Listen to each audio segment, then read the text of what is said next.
The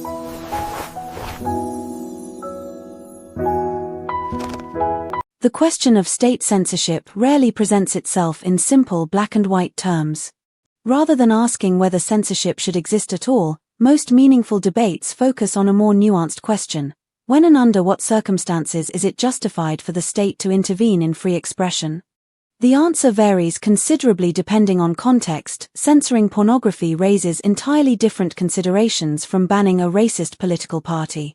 Nevertheless, the underlying tension between freedom of expression and the protection of public welfare is one of the oldest questions in political philosophy, stretching back to the writings of Plato.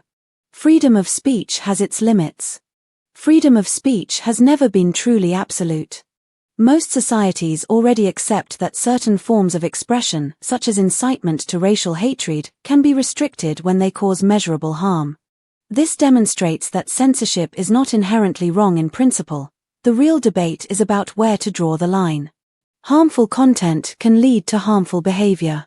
Research, particularly from the United States, has suggested a link between excessive exposure to violent or sexual media content and an increased tendency toward similar behavior in viewers. If a direct causal connection can be established, then restricting such content becomes a matter of public safety rather than mere moral preference. Censorship can protect minority voices. Paradoxically, some forms of censorship may strengthen free expression rather than suppress it. When hate speech is left entirely unregulated, it can effectively silence the minorities it targets. By outlawing racial slurs and discriminatory language, the state creates a more level playing field in which marginalized groups can participate in public discourse without fear of intimidation. Restricting extremist speech limits its spread. Banning the public promotion of discriminatory ideologies can prevent vulnerable individuals from being drawn into extremist groups. Deprived of a public platform, such groups find it far more difficult to recruit new members and expand their influence. In a truly free and democratic society, individuals must retain the right to express themselves, even when their views are deeply offensive. Most forms of censorship involve only an indirect connection between speech and harm, one that does not sufficiently warrant state intervention. The link between media and behavior is not conclusive. The claim that violent or sexual content directly causes harmful behavior remains far from settled. It is equally plausible that individuals already predisposed to certain behaviors simply seek out such content. Restricting it may even worsen real-world behavior by removing a harmless outlet for those impulses. The state cannot be trusted with censorship powers. Governments are not neutral arbiters. History has repeatedly shown that censorship powers are misused to silence dissent and suppress minority communities.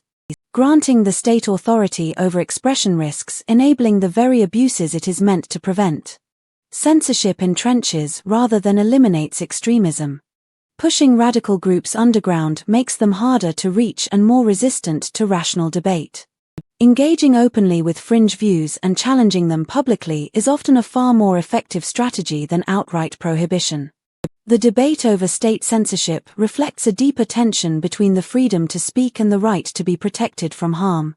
What is clear is that any justification for censorship must be specific, proportionate, and subject to rigorous scrutiny, because the power to silence is one of the most consequential powers a state can wield.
You